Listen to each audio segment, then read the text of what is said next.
Inamin ko. Anak ko si Yaya. Kasalanan ko naman to eh.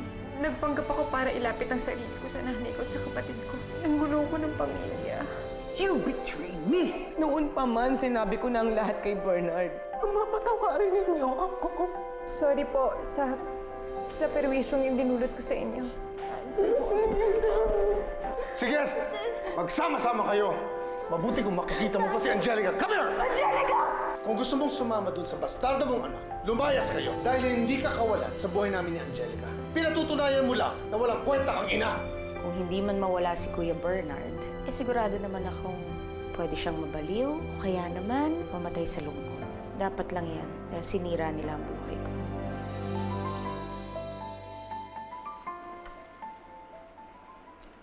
Angelica, lesson time na. Come on, tell me. What do you see? Angelica. Angelica, di ba good girl ka? Angelica. Angelica! Angelica, what's wrong? Angelica, stop! I want my aunt! Angelica! I want my aunt! I want my aunt! I want my aunt! Angelica! I want my aunt! I want Angelica, my aunt! Angelica, shh, it's enough. Tito Andrew, please babalikin mo na si ate. Babalikin mo na siya. May balita na ba kay Ella? Yung nga rin gusto kong malaman eh. Hindi ako palagay. Hinahanap ko rin siya.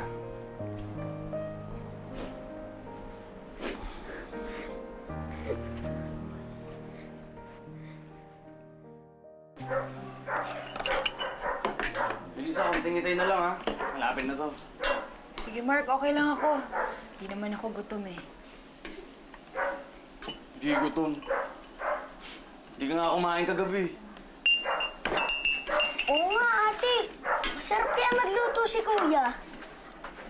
Ay, nako! Kung ayaw kumain, huwag pilitin! Diyos ko naman, sa hirap ng buhay ngayon, choose pa sa food. Yung isa nagkakadarapang magluto doon. Sige, kung ayaw, edi ayaw! Diyos ko naman, ang daming tao nagugutom sa labas. Huwag kang kumain! Why not? Nakakaloka! Hay! Halika na nga, Bok. Umalis na tayo. Sige, ate, ah. Lapit na to ha.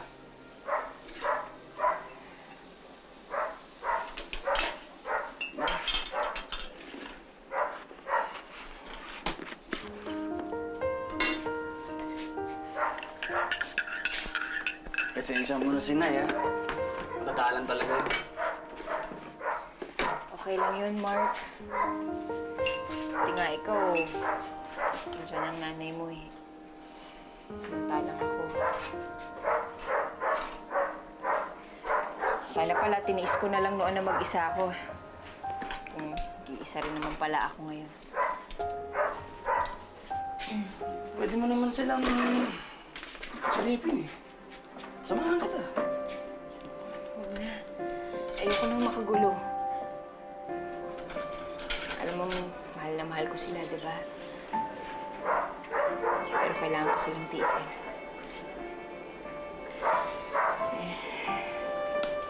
Siguro dapat simula ngayon, matuto na akong sanayin ang sarili ko mag-isa. Isipin mo yan. Ito naman ako para sa'yo eh. Hindi kita pababayaan. Kasama mo ako. Hindi ka mag-iisa.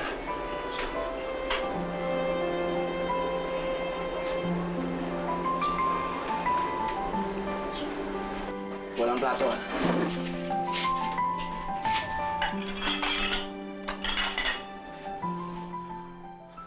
Konti lang.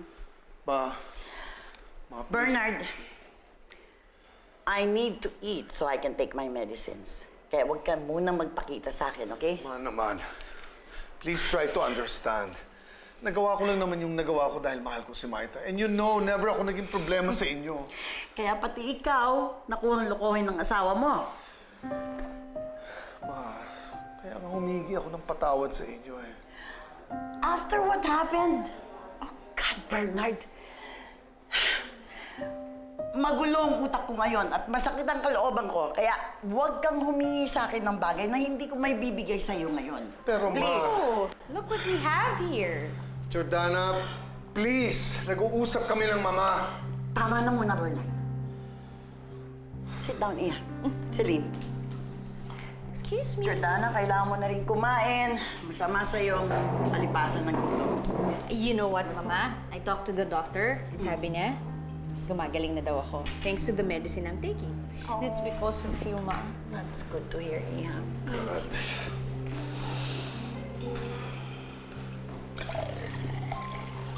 Oh, what do you want? Bacon.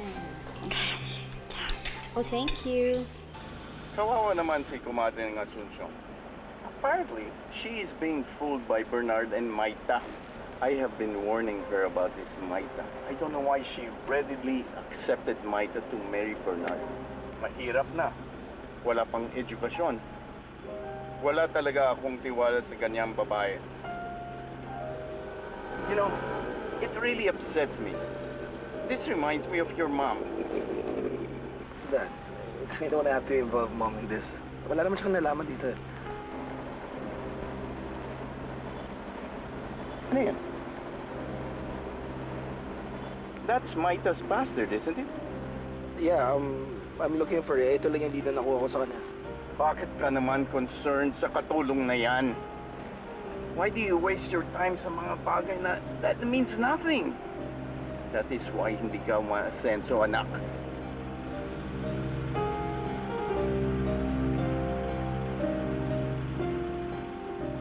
Mimi, talaga bang hindi mo alam kung nasaan si Elisa? Nag-aalala talaga ako sa kanya eh. Nang dahil dyan sa anak mo yan, kaya naging masamang anak na rin ako sa mama! Huwag mong maidamay-damay sa Elisa dito, ha? Wala siyang kasalanan at nananahimik na siya. Di ba siya naman ang punot dulo ng problema to? Muntik tayo magkasira dahil sa kanya! Ayaw mo lang akong pakasalan? Dahil mas pinili mo siya kaysa sa akin! Sana, Maita, na-aksidente na lang siya at namatay siya sa sunog na yon. Dahil wala na akong narinig sa'yo, kundi Elisa to at Elisa yon! Hayop ka! Hayop ka! Pagkulanggap lang ba ang lahat? Ha? Ibig bang sabihin, tuwang-tuwa ka noon habang pinapakita mo sa akin ang sunog na bangkay ng anak ko? Ha, Bernard? Hayop ka! Sabihin mo nga sa akin, talaga bang alam mo na patay na noon si Elisa o niloko mo lang ako? Sabihin mo sa akin! Oo! Ako! Sinabi ko lang yun para matahimik ka na!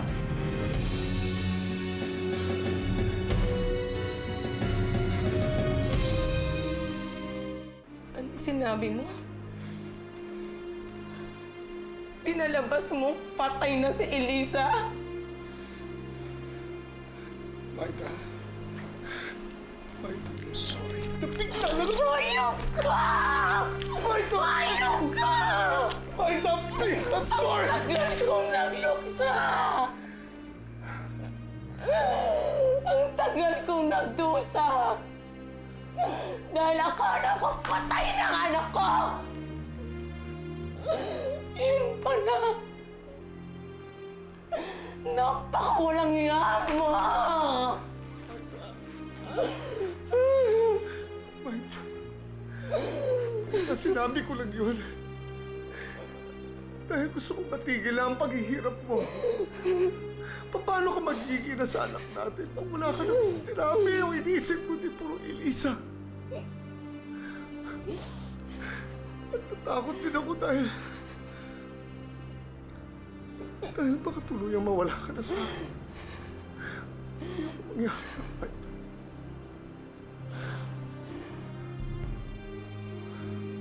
Ngayon na mangyayari ang kinatatakutan mo.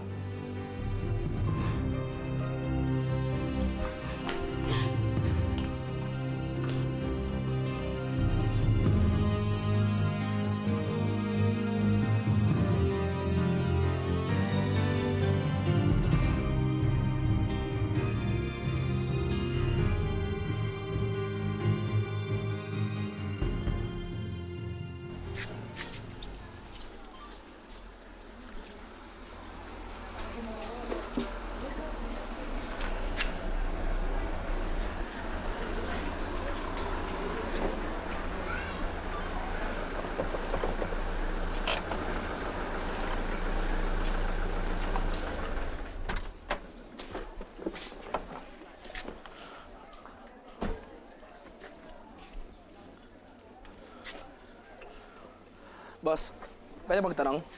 Sure. May hinahanap kasi akong address eh. Alam niyo ba to? Elisa yung pangalan niya. Nagbabaka sakali ako, baka tumuloy siya dyan sa address na yan. Ano mo ba to? May bata ba to? Mawawala ba? Hindi. Kaibigan niya ako. Saka abogado ako ng pamilya niya. Ayoko nang makagulo.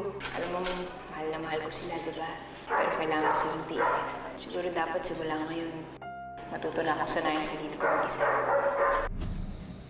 Pasensya na, tol. May kaya pa akong ginagawa. Hinihintay ko pa yung pasahero ko eh. Tsaka wala na akong matutulong sa'yo. Pasensya na. Hindi, okay lang. Salamat.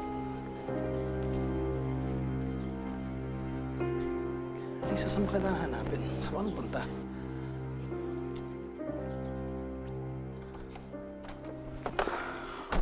Mommy, where are we going? Saan tayo punta? Basta, bilisan mo. Maita! Mami! Maita, please! Maita, please! Please, Maita, huwag mo akong iwan. Ano ba? Ano ba, Bernard? Pabayaan mo na kami. Bitawan mo. Mami! Halika na, Angelica. Halika na. Maita, Mami! please! Daddy! Kung alis ka, umalis ka mag-isa, huwag mo dadalhin ang anak natin.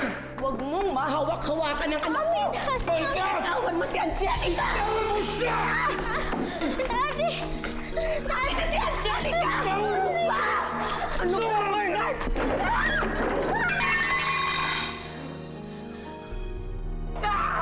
Umalis ka mag-isa!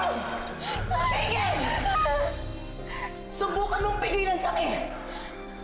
Minsan mo nang inalayo sa akin ang anak ko.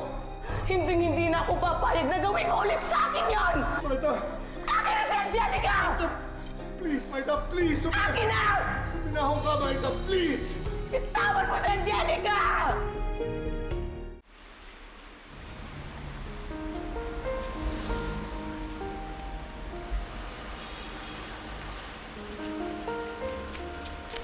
Ay, sorry po.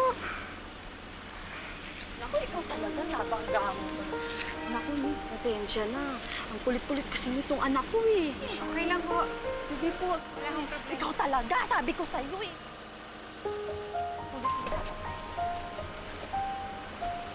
Ate!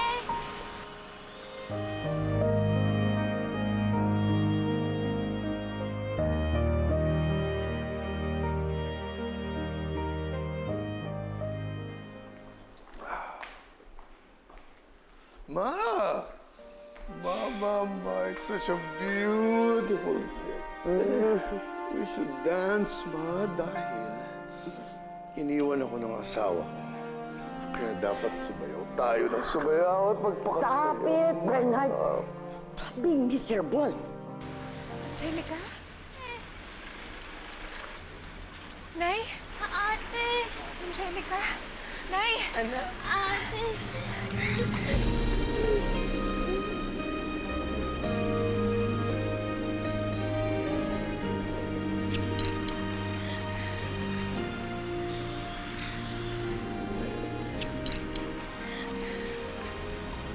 Anong ginagawa niyo dito? Anak, talagang hinanap ka namin. Ang sabi-sabi ni Mimi, nandito ka nga daw. Nay, akala ko hindi na ho tayo magkikita eh. Akala ko, hindi ko na talaga kayo makikita kahit kailan. Salamat po, pinuntahan niyo ko. Para kahit sandali lang, eh, nagkita-kita naman tayo. Anak, habang buhay na tayo magkakasama. Pangako, hindi na tayo magkakahiwalay. Kahit kailan, hindi ko na kayo iiwan ni Angelica.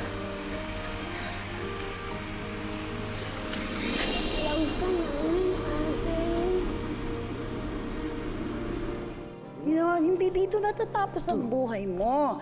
Pabayaan mo na si Maita. Tama si Jordana, walang kwentang babae ang asawa mo. Niloko ka lang niya. Come on, stop that. No, Ma, no. What? Hindi niya ako niloko. Actually, ako nanloko sa kanya. Kasi alam mo, ma'am, ang laki-laki ng kasalanan ko kay Maita. Dahil pinalabas ko at pineke ko na patay na si Elisa.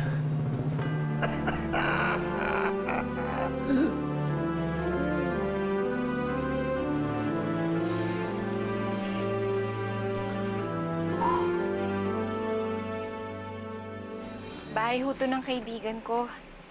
Kung hindi ho dahil sa kanya, baka kung saan na ho ako napunta. Ate, ate house ba to? Ate, patliit. Tsaka pangit, ate. Wala aircon. Ako, Angelica, ikaw talaga. Alam mo, hindi lahat ng bahay katulad ng sa mansyon. Angelica, huwag kang mag-alala. Wait lang muna natin yung friend ni Ate Elisa mo ha, para makapagpaalam naman tayo. Tapos, titira tayo sa hotel ha, doon tayo pupunta. Okay? Elisa, siguro mabuti pa habang naghihintay tayo, ihanda mo na yung mga gamit mo. Nay, hindi ho ba kayo babalik sa mansyon? Paano po si Sir Bernard? Ay, ando pa rin yung coloring book mo. Doon ka muna, baby. Mag-color ka muna para hindi ka mabore, ha? Stay ka muna doon.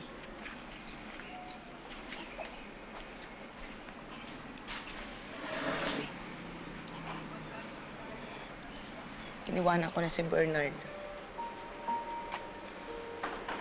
Hindi naging madali para sa akin yun, kaya nga hindi kita nasundan agad nung umalis ka. Pero alam mo, anak, napakalaki ng kasalanan niya sa atin. Siya ang dahilan kung bakit nagkahiwalay tayo ng napakaraming taon dahil pinalabas niya. Napatay ka na. Siya ang dahilan kung bakit hindi tayo nagkita ng maraming taon. Pero, Nay, ang mahalaga naman ho, di ba? Nagkita naman tayo. Tsaka, Nay, asawa niyo ho si Sir Bernard. At tatay ho siya ni Angelica. Yun na nga, asawa ko siya. At pwede ko siyang palitan kahit na ilang asawa kung gugustuhin ko. Pero ikaw, anak, hindi kita ipagpapalit sa kanya. Hindi. Mahal na mahal kita, anak. Mahal na mahal kita.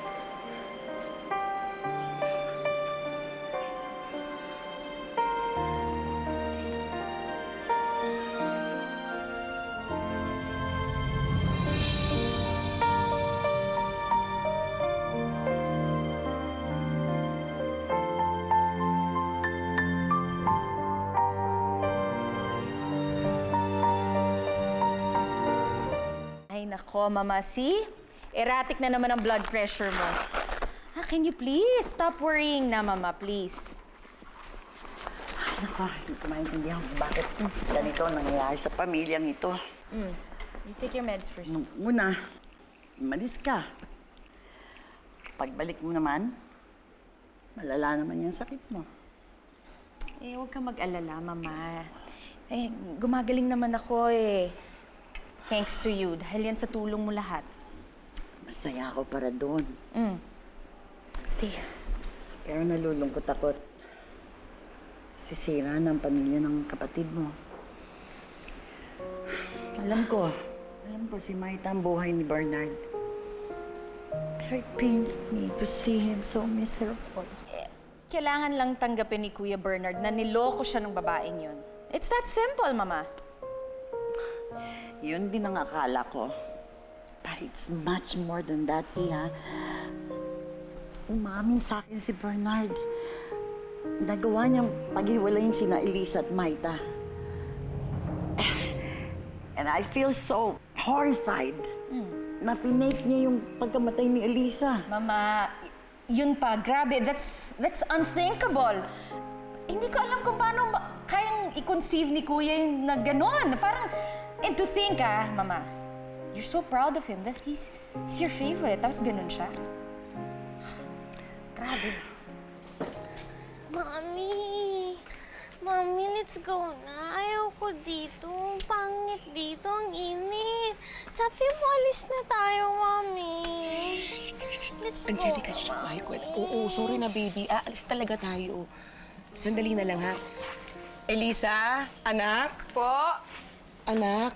Mami. Ingay, upo kasi tayo. Anak, Elisa, baka naman pwedeng balikan na lang natin sa ibang araw yung kaibigan mo para makapagpaalam tayo at magpagpasalamat kasi itong si Angelica hindi sanay sa ganito eh. Pasensya ka na. O kaya mag-iwan na lang tayo ng note. Sige po, Nay, pero pasensya na po kayo, Nay, kasi ganun ho talaga yung trabaho niya eh. Namamasada ho kasi siya eh. Medyo matagal ho kasi talaga yung oras ng trabaho niya. Minsan magdamagan, walang uwian. Sige ho, Nay, sasabihin ko na lang ho sa kanya. Naiintindihan ko yun, pero pakisabi pasensya na ha. Balik na lang tayo, sabihin mo. Sige ho, sige po, Nay. Sige, bilisan mo. Ingat ka, anak. Apo. Oo. Wait lang tayo kay Ate Elisa, ha? Magpapaalam lang siya, sandali lang. Mabait na bata si Bernard. Kaya ayaw ko siyang husgahan. Kahit na hindi ko matanggap na nagawa niya yun. Alam mo, Mama. Ganun talaga. Pero, huwag ka mag-alala. Mo, nandito lang kami ni Celine for you. Just here. Pero hindi ko pa rin maiwasan na hindi mag-alala dun sa mag-ina. Lalo na't ganun ang kondisyon ni Angelica. Ina ako, Jordana. Katulad mo, ina ka rin. Kaya naintindihan ko si Maita. Yeah, nagkamali siya, pero hindi ba ganun naman talaga yon? Ang isang mabuting ina ay gagawin ng lahat kahit mali at masama alang-alang sa kanyang anak.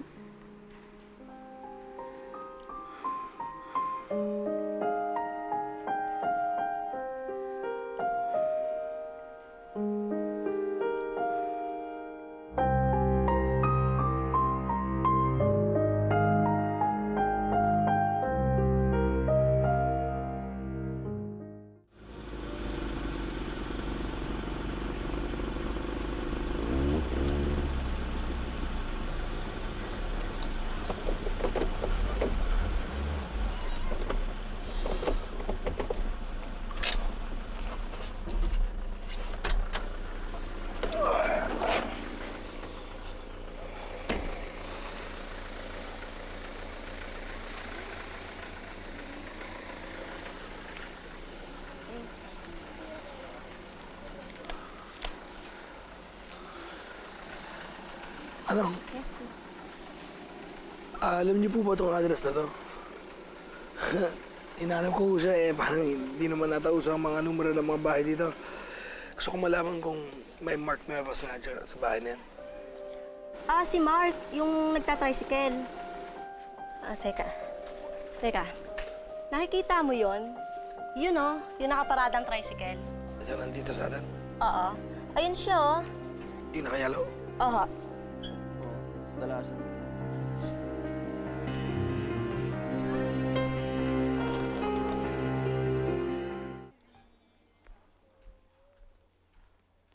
Sabi mo sa mo yung mga manok ha. Sige. Dali sa akin pagkabalik ko dito. Sige. Tsaka, mauna ka na. Sige. Huwag mo kalilimutan yung timba mo. Sige. Oy, Lisa! Mark, Oh.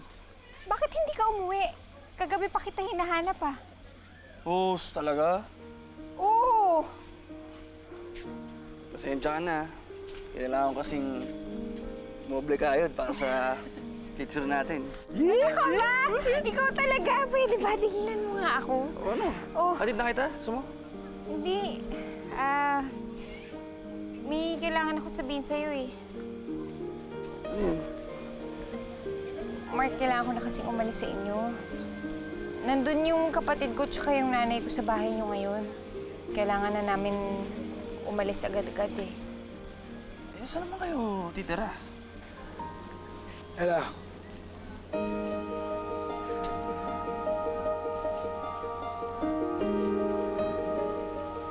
Nakita rin kita. You're safe now.